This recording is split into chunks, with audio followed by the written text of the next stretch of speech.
Rekla, sem se celo tekmo nekaj boril z nekomu. Kamorkoli sem se postavil, ali mene je noviral, ali sem jaz koga spregledal.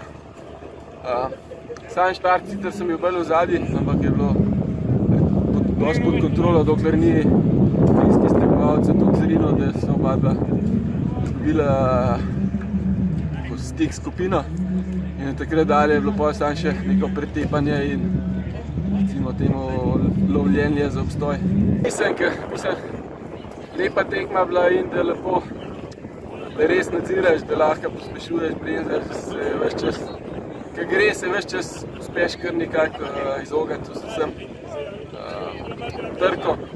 Tako da danes bi težko rekel, da je bila lepa tekma. Tudi sama tehnika se mi je na valovih čisto porušila. Tako da zdaj sam še gor za naslednje let.